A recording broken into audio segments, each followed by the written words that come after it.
Hola, ¿cómo están? Buenas.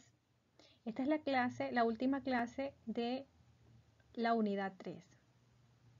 Esta clase corresponde a lo que conocemos como prueba de hipótesis. ¿Qué es una hipótesis estadística?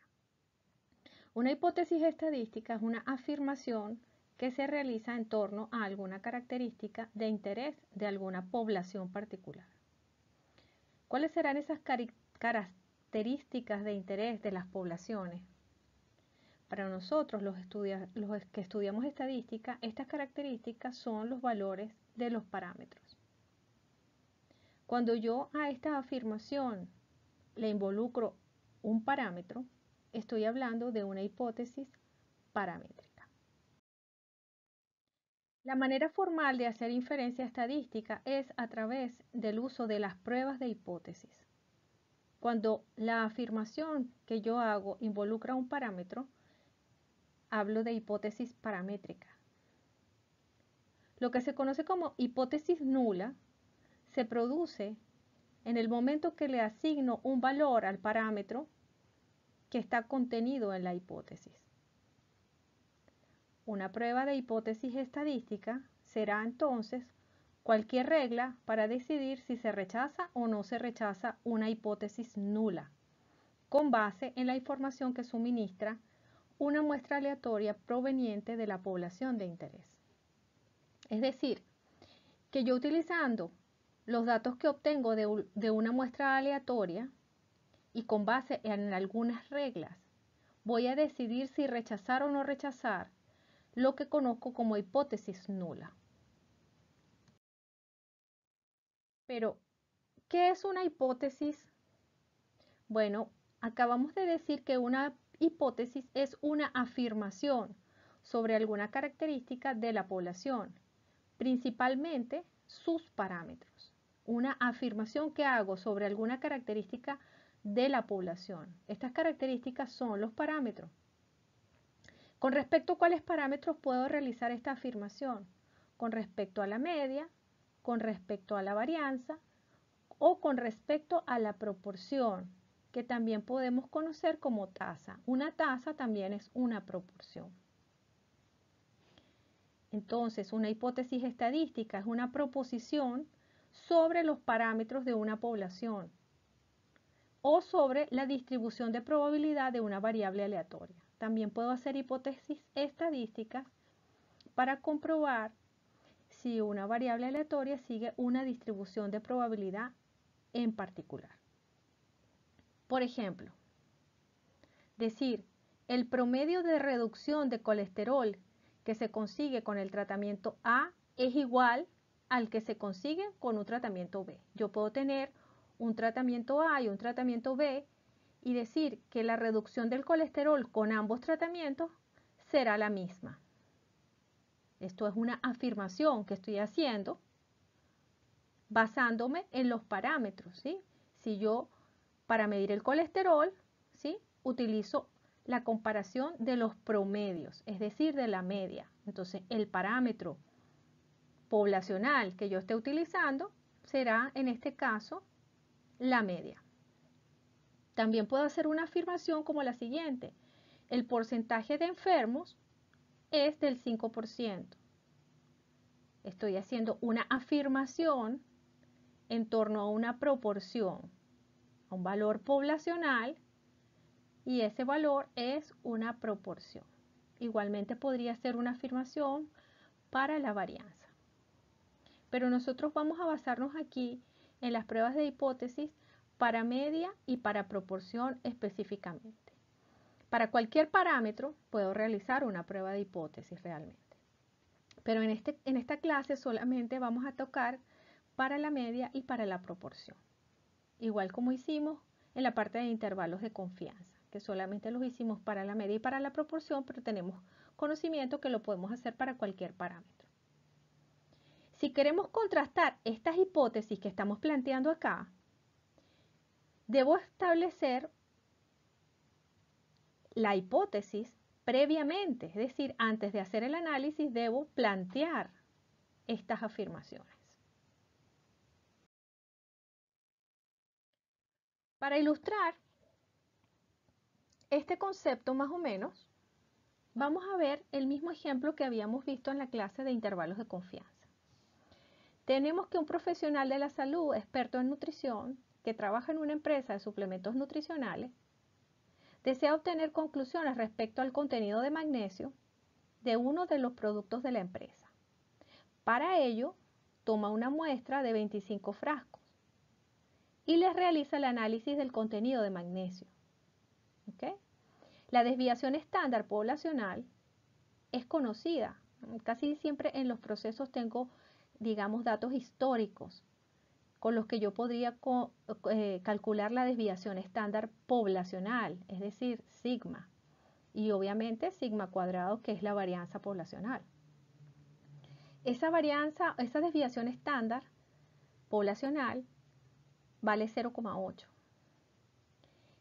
Y al calcular la media muestral, es decir, con estos 25 frascos, calculo la media muestral y el valor de la media muestral es 5,1 miligramos. De las conclusiones que obtenga, podrá inferir el contenido de magnesio que tiene toda la producción. La producción, entonces, será el valor correspondiente a la población. Todo lo que se produzca en esa empresa será la población. El contenido que tienen todos los frascos, ¿sí?, será el parámetro. El gerente de la empresa decide que se va a continuar con el proceso a menos que se encuentre alguna evidencia sustancial de que el contenido promedio de magnesio supera los 5 miligramos. Habíamos comentado en la clase pasada que los frascos de suplementos alimenticios, es decir, de vitaminas o minerales, tienen una etiqueta y en la etiqueta dice cuál es el contenido del frasco. En este caso, obviamente el contenido que está registrado en la etiqueta es de 5 miligramos. Si yo lleno con más contenido, estoy perdiendo material. Si lleno con menos, el cliente que va a comprar va a perder y podría la empresa someterse a alguna demanda, ¿sí?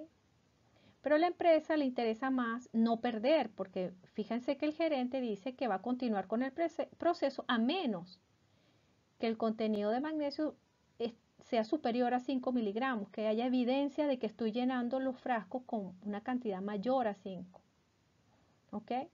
También puede ocurrir el caso de que una cantidad excesiva de magnesio pueda producir algún daño para la salud y también pueda tener una demanda de parte de mis clientes porque los frascos tienen demasiado magnesio y no es el que indicaba la etiqueta. Pero en general, los controles de este tipo de procesos se hacen debido a no perder, ¿ok? No perder materia prima.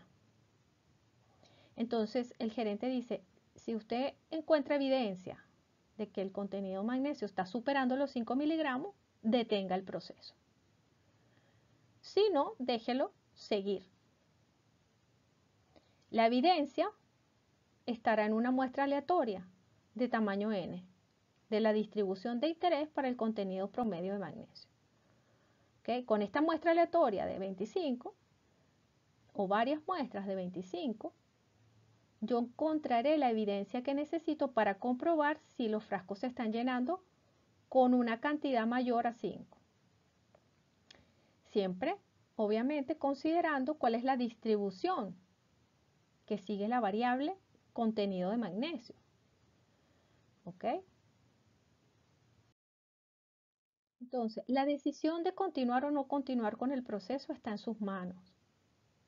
Debe tener en cuenta que el objetivo acá no es estimar per se el contenido promedio de magnesio, ¿no? Yo no quiero estimar el contenido promedio de magnesio porque para estimarlo yo puedo realizar una estimación puntual con la muestra o hacer un intervalo, es decir, hacer una estimación por intervalo.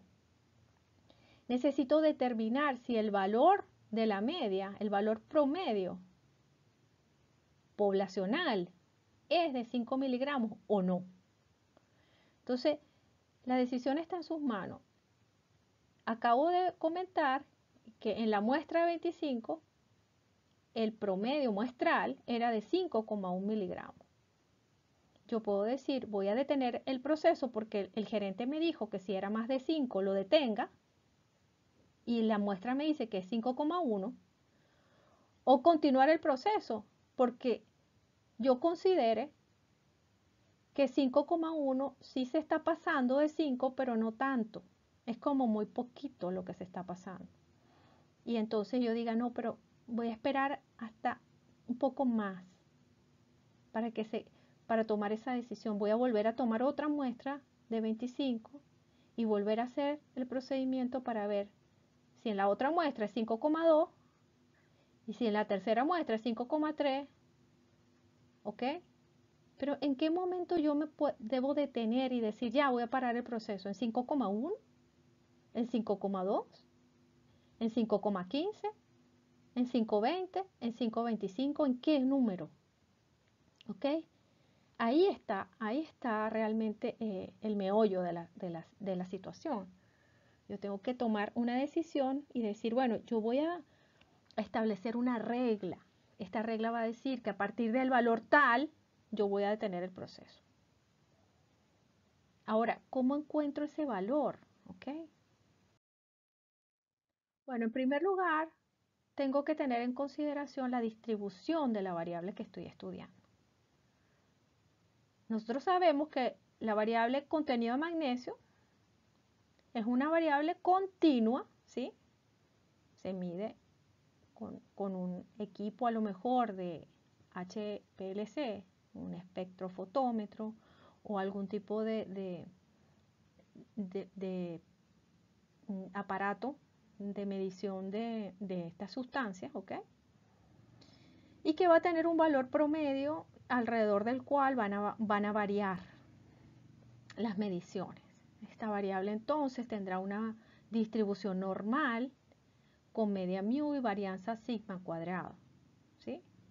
La variable contenido de magnesio. Ahora, si yo analizo la variable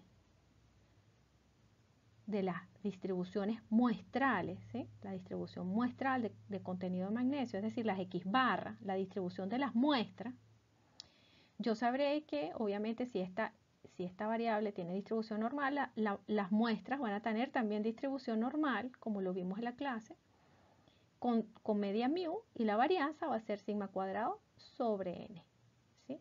La varianza muestral sí va a variar, ¿sí? Tomando en consideración el tamaño de la muestra. Pero la distribución obviamente es una distribución normal, es decir, que podré estandarizarla. En este momento entonces yo digo, bueno, yo voy a plantear una hipótesis que yo llamaré nula. Una afirmación inicial con algo que yo creo como cierto, ¿sí? El promedio de magnesio de los frascos, de todos los frascos, es igual a 5 miligramos. Esa será la hipótesis nula. Fíjense que la hipótesis nula involucra el parámetro, en este caso mu, la media poblacional, y se le asigna un valor a ese parámetro. Este valor es 5 miligramos. Cuando yo le asigno un valor al parámetro, yo digo que estoy planteando la hipótesis nula. Como es una afirmación, yo coloco la igualdad, el signo igual. La hipótesis nula siempre tiene dentro de sí la igualdad. La media, estoy afirmando, es igual a 5 miligramos, la media poblacional de todos esos frascos. Ahora voy a definir el criterio que voy a tomar para decisión, para decidir si parar el proceso o no parar el proceso. Voy a tomar primero la base de que el proceso está bajo control, es decir, que no es un proceso alocado, sino es un proceso bajo control. Si al tomar una muestra aleatoria de tamaño n, el promedio muestral es superior a 5, ¿qué decido? Puedo decidir detener el proceso y revisarlo, es decir, rechazar la hipótesis nula, ¿sí? Porque si yo digo que es superior a 5 y la hipótesis me dice que es 5, yo la estoy rechazando. Pero si al tomar la muestra, ¿sí?, me da 5, a lo mejor lo continúo. Pero la cuestión estaba en decir hasta qué punto yo voy a decir que voy a rechazar ese proceso. Porque rechazar un proceso, o sea, detener un proceso, implica muchos costos asociados. ¿Ok? muchísimos costos, porque yo voy a paralizar una producción, voy a parar las máquinas, volver a arrancar las máquinas cuesta mucho dinero, va a haber una pérdida de producción en ese día. Y a lo mejor en lo que se pasó, ese 5,1 no es suficiente como para yo haber tomado esa decisión. Porque imagínense que yo vuelvo a tomar paré el proceso, pero después agarro y tomo otra muestra y me dio 4,9. Imagínense lo complicado de la situación. Entonces, tengo que definir un criterio para decir en qué momento yo voy a decir sí, paremos la producción. Entonces, tenemos una región a partir de la cual vamos a rechazar la hipótesis nula. Esa región la llamaremos región crítica o región de rechazo y va a tener un área determinada. Esa área la vamos a llamar alfa, región de rechazo, vale alfa. Y la región de no rechazo, ¿sí? Donde yo digo sí, por aquí acepto que se mueva el valor de la muestra, va a ser la región de confianza que llamamos 1 menos alfa. Es la región de no rechazo, ¿sí? Porque a lo mejor, como les comentaba, tengo una distribución, se me está moviendo la distribución hacia la derecha, con otra media. Si la media va aumentando, ya no será esta la población, la distribución, sino será otra, que estará corrida hacia la derecha. Entonces, ¿en qué momento yo digo sí se corrió? Se corrió. ¿Okay? ¿En qué momento? Bueno, en un momento tal que haya una probabilidad determinada por el valor de alfa, que es el nivel de confianza. Entonces, yo voy a definir aparte, ya definí la hipótesis nula, que la media vale 5, yo voy a definir una hipótesis alternativa. Como el gerente dijo que tengo que estar pendiente si la media es mayor a 5, yo digo, bueno, la hipótesis alternativa será que la media es mayor a 5. ¿Sí? No es verdad que la media es 5, sino que la media es mayor a 5. La hipótesis alternativa debe complementar a la hipótesis nula, ¿sí? Para decir, bueno, si no es lo que yo estoy afirmando, que la media es 5, entonces, ¿será que entonces es mayor a 5? Esa sería la otra parte. Entonces tengo mi región de rechazo y mi región de no rechazo definida a partir de un valor crítico, ¿sí? Y ese valor crítico se genera por el área de rechazo, ¿sí? De la hipótesis nula. Entonces tendré dos hipótesis, ¿ok? Identificadas de la siguiente manera. La primera se llama hipótesis nula, la que involucra el parámetro, la igualdad. Y la segunda se llama hipótesis alternativa. La hipótesis nula es la hipótesis que contrastamos. Es una afirmación acerca del valor que toma un parámetro de la población. En un estudio se puede encontrar alguna evidencia en contra de ella. Eso es lo que estoy buscando al hacer la prueba de hipótesis. Y la hipótesis alternativa es aquella que niega a la hipótesis nula.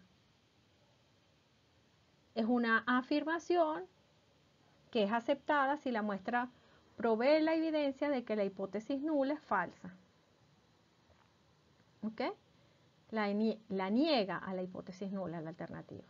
También es una afirmación, pero yo la aceptaré si la evidencia que me da la muestra me dice que la hipótesis nula es falsa. Ambas hipótesis van a cubrir todos los casos posibles. Cuando una hipótesis no es aceptada, se ha encontrado evidencia científica para rechazar la hipótesis. Es decir, se valida el rechazo, pero nunca se valida la aceptación. Entonces, ambas hipótesis cubren todos los casos. Cuando digo que una hipótesis no es aceptada, es porque tengo evidencia para rechazarla. ¿Ok? Cuando yo la rechazo, ¿sí? Estoy validando su rechazo. Nunca voy a validar su aceptación. Por ejemplo, puedo también plantear hipótesis para la proporción. decir que la hipótesis nula es que la proporción es igual a 50% y la hipótesis alternativa que la proporción es distinto del 50%.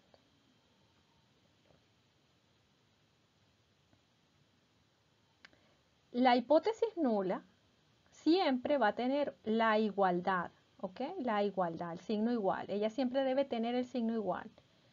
Y la alternativa va a tener alguna desigualdad. Nunca la alternativa va a tener el igual, ni siquiera acá. ¿Ok? La alternativa tiene la desigualdad y la nula la igualdad. Entonces, cuando yo digo que la hipótesis nula le asigno un valor al parámetro, es decir, por ejemplo, cuando dije que la media poblacional vale 5 miligramos, esto puede ser verdad o no, ¿ok? Porque como es una producción que habíamos dicho, la población es muy difícil yo conocer el valor del parámetro, es súper difícil. Es algo súper raro que yo conozca el valor del parámetro. Entonces, ese es el que llamamos el verdadero estado de la naturaleza. El verdadero estado de la naturaleza es aquel que me dice que la hipótesis nula es cierta o ella es falsa. Yo no lo sé si es cierta o es falsa. Pero yo cuando hago la prueba de hipótesis, yo hago la prueba para tomar una decisión y la decisión será rechazarla o no rechazarla a la hipótesis nula. Si la hipótesis nula es cierta y yo no la rechazo, yo hice muy bien. Hice muy bien. Y si la hipótesis nula es falsa, es decir, no es 5 miligramos y yo la rechazo, también hice bien. ¿Cuándo cometo errores? Por ejemplo, cuando la hipótesis nula es cierta y yo la rechazo. Rechazo la cierta. Ahí cometo un error, se llama error tipo 1. Y también cometeré un error cuando la hipótesis es falsa y yo no la rechazo. Es decir, como que la acepto. ¿Sí? Sin saber o no. Obviamente yo el verdadero estado no lo sé, pero ella es falsa realmente. Y yo no la rechazo. Yo puedo cometer estos dos errores. El tipo 1 y el tipo 2. Los dos son errores, ¿ok? Yo los voy a tratar de controlar y establecer su valor para saber cuánto vale. El que yo controlo es el error tipo 1. Este error es el que llamo alfa, ¿sí? El alfa. El valor de alfa debe ser pequeño porque el error tipo 1 es grave y tengo que tenerlo controlado. ¿Por qué yo digo que el error tipo 1 es más grave que el error tipo 2? Porque las dos cosas son malas. Rechazar lo cierto y aceptar lo falso. Pero rechazar lo cierto es más grave. ¿Por qué? Bueno, vamos a tomar en este siguiente ejemplo. El ejemplo de un juicio, ¿ok? Imagínate que se está acusando a una persona de un crimen. Esa persona es la única que sabe si cometió el crimen de verdad. Él es inocente realmente o realmente es culpable. Cuando se hace el juicio eso no se sabe. Solamente se recogen las pruebas que lo van a acusar o lo van a defender, digamos. Ahora, el veredicto que lo da un jurado, el jurado es el que va a decidir si él va libre o se va para la cárcel por el resto de su vida. ¿Ok? Si la persona es inocente y lo dejan libre, los jurados hicieron muy bien con las pruebas que recolectaron. Lograron evidencia suficiente para liberarlo. Y si el personaje es culpable y las pruebas así lo indican y va a la cárcel, también fue una excelente decisión. Pero hay dos cosas, ¿no?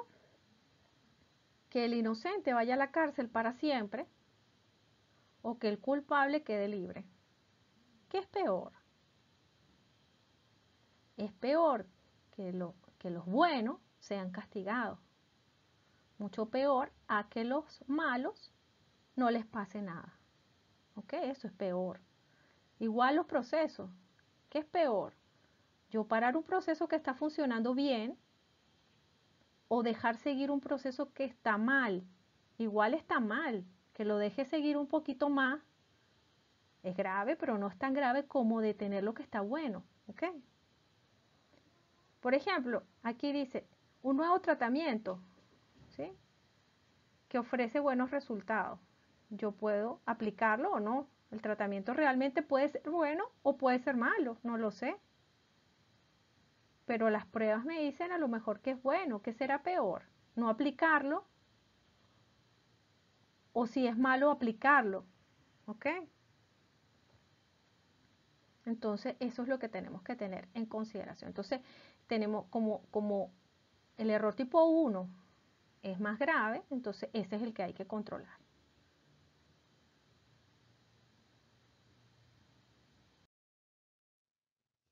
Para hacer la prueba, yo puedo definir las reglas, ¿no?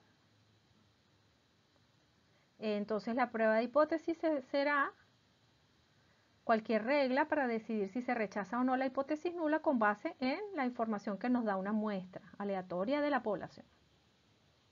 Para hacer la prueba debemos tener una serie de pasos, digamos. Primero, definir la naturaleza del problema, conocer bien el problema que estoy estudiando, seleccionar el estadístico de prueba, definir el modelo teórico del cual proviene la distribución, seleccionar un nivel de significación, plantear las hipótesis, calcular un valor estándar del estadístico de prueba y decidir. Y por último, sacar las conclusiones. En una forma mucho más, digamos, práctica, les he puesto una serie de pasos para realizar la prueba de hipótesis. Con estos pasos no van a tener ningún inconveniente para realizar la prueba de hipótesis. El primer paso consiste en plantear las hipótesis. Se plantea tanto la hipótesis nula como la hipótesis alternativa, las dos. Luego elijo un nivel de significación. El nivel de significación es el que llamo error tipo 1, ¿sí? Es el valor crítico para la región alfa, ¿sí?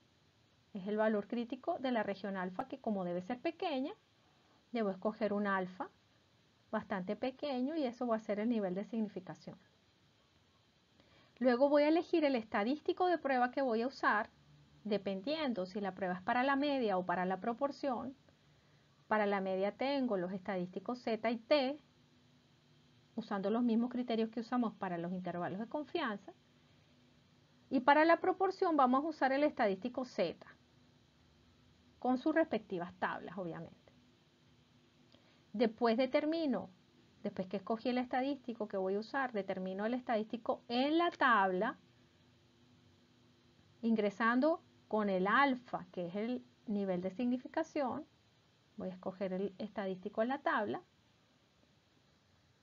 Luego voy a calcular el estadístico, ya sea Z o T, para la muestra aleatoria y lo voy a comparar con la región crítica. Y con esta comparación tomaré una decisión. La decisión podrá ser rechazar la hipótesis nula y aceptar la alternativa o no rechazar la hipótesis nula. ¿Ok? Y quedarme con ella, obviamente. Si no la rechazo, me quedo con ella. Pero si la rechazo, me quedo con la alternativa. Ok, ¿cómo se plantean las hipótesis? Las hipótesis se plantean como afirmaciones. La hipótesis nula es, por ejemplo, el tratamiento no tiene ningún efecto. La hipótesis alternativa, H sub A o H sub 1, se le puede poner de las dos maneras, el tratamiento sí tiene algún efecto. Estas hipótesis se formulan normalmente como una declaración sobre una o más poblaciones, especialmente sobre sus parámetros. Por ejemplo, la edad promedio de los individuos con la enfermedad X es de 50 años. Por ejemplo, el tratamiento X tiene el mismo efecto que el tratamiento placebo. Es decir, que un contraste se declara como estadísticamente significativo cuando a partir de los resultados muestrales concluimos que se rechaza la hipótesis nula. Si yo he rechazado la hipótesis nula con un nivel de significación dado, es cuando yo puedo decir que la diferencia es estadísticamente significativa. Si solamente digo que la diferencia es significativa cuando he realizado una prueba de hipótesis con un nivel de significación dado. Por ejemplo, una prueba de hipótesis para la media. El problema será, ¿es el colesterol promedio para la dieta mediterránea 6 milimol por litro? Ese puede ser un problema. Si el colesterol promedio de las personas que tienen dieta mediterránea es de 6 milimol por litro. Es decir, debo traducir esto en un lenguaje estadístico. Plantear una hipótesis nula. La hipótesis nula H sub 0 será que la media del colesterol es 6. El promedio del colesterol en personas con dieta mediterránea es de 6. Es una afirmación, tiene el signo igual, tiene el parámetro y tiene un valor asignado al parámetro. Y se establece la hipótesis alternativa H sub 1 con alguna desigualdad. La media del colesterol de las personas de dieta mediterránea no es 6. Es distinto a 6. Es distinto a 6. Aquí yo plantearía la hipótesis alternativa dependiendo de lo que yo crea que está sucediendo. O sea, aquí puedo decir, si no sé si es mayor o menor, yo le pongo diferente. Pero si yo sé que es mayor a 6, le pongo mayor. Si yo sé que es menor a 6, acá le pondré menor. Es decir, la alternativa es la que me va a dar lo que yo creo y la nula es para rechazarla. Si hago una prueba de hipótesis para la proporción, por ejemplo, y tengo el siguiente problema que dice la osteoporosis, está relacionada con el sexo, es decir, que se presenta en la misma proporción en hombres que en mujeres. Yo puedo pensar que en los hombres se presenta más que en las mujeres o en las mujeres más que en los hombres y hacer una prueba de hipótesis para plantear esta cuestión. Por ejemplo, puedo plantear la hipótesis nula, se me pasó, que la proporción es igual al 50%, que es distinta del 50%. Veamos este ejemplo. Un investigador estudia la virulencia de dos cepas microbianas, A y B, por inoculación a dos grupos de animales, registrando la tasa de letalidad, es decir, el porcentaje de muerte de los animales inoculados. Ya sabemos que la tasa de letalidad es un porcentaje. Un porcentaje de los que están enfermos, ¿ok? Esa es la tasa de letalidad. ¿Cuántos mueren dentro del grupo que están enfermos? Entonces, hay dos cepas, la A y la B. Las inoculo en los animales y registro luego la tasa de letalidad. P sub A será la tasa de letalidad en los animales que inocularon la cepa A y P sub B la tasa de letalidad en animales que inocularon la cepa B. La hipótesis será la nula. La tasa de letalidad en animales inoculados es igual en ambas cepas y la alternativa puede ser que la tasa de letalidad es distinta en A que en B. La nula será que la tasa de letalidad en A es igual a la tasa de letalidad en B. La proporción de muertos en A es igual a la proporción de muertos en B. Y la alternativa es que la proporción de muertos en A, de muertes en A, es distinta a la proporción de muertes en B. Con respecto al nivel de significación, ¿cómo se fija este nivel de significación? El nivel de significación se fija de antemano, es lo primero que se fija antes de extraer las muestras, porque este será el criterio a partir del cual rechazaremos una hipótesis. Cuando yo leo un artículo o en una revista científica, algún artículo médico, dice en la parte de materiales y métodos, se declararán significativos los contrastes cuando la significación o valor de P sea inferior al 5%. Aquí hay un nivel de significación del 5%, es decir, alfa vale 0,05. En una prueba de hipótesis, lo interesante es rechazar la hipótesis nula. Por lo tanto, el riesgo que estoy dispuesto a asumir de equivocarme al rechazar la hipótesis nula, que es el error tipo 1, es lo que queremos controlar. Como este nivel de significación es la cantidad máxima de error que estamos dispuestos a aceptar para dar como válida la hipótesis, por ejemplo, P menor a 0,05 significa que tenemos 5% de probabilidades de error en las conclusiones, por lo cual la probabilidad de equivocarnos debe ser baja.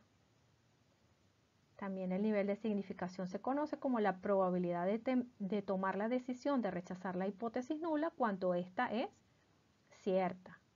¿Sí? Recuerden que ese era el error tipo 1, la probabilidad que yo tengo de rechazar la hipótesis nula siendo ella cierta, lo que llaman también falso positivo. Se simboliza con la letra alfa. Los valores de alfa más tradicionales serán 0,10, 0,05 y 0,01, es decir, 1%, 5% y 10%. Cuando yo establezco la hipótesis alternativa, yo puedo establecer una región crítica bilateral, es decir, cuando pongo el signo desigual, el signo diferente, es decir, que no sé si es mayor o menor, yo establezco una región crítica bilateral, cuando la hipótesis alternativa dice que la media es distinto de 70, por ejemplo. También puedo tener una hipótesis unilateral, pero a la izquierda, cuando digo en la hipótesis alternativa que la media es menor a un valor, y una hipótesis alternativa unilateral a la derecha, o unidireccional, también se llama bilateral o bidireccional, o unilateral o unidireccional a la derecha o a la izquierda. Y será a la derecha cuando la hipótesis alternativa diga que la media vale más que un valor.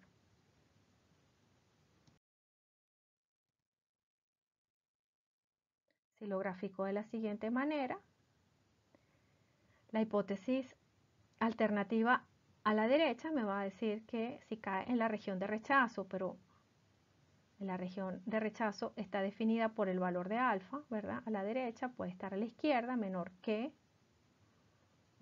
lo que vale la mu sub 0, o distinta. Aquí tengo el alfa completo, fíjense, el nivel de significación lo tengo completo, pero en la hipótesis alternativa bilateral, el valor de alfa debe estar repartido mitad y mitad, porque no conozco el comportamiento. ¿Ok? Y entonces, como no sé, yo no sé si es mayor o menor, tengo que haber planteado la hipótesis alternativa con la desigualdad diferente, no con el mayor ni el menor, y entonces mi alfa se va a reducir a la mitad. Bueno, esta es la parte teórica, espero que haya sido de su agrado. Vamos a continuar en el siguiente video con los ejercicios.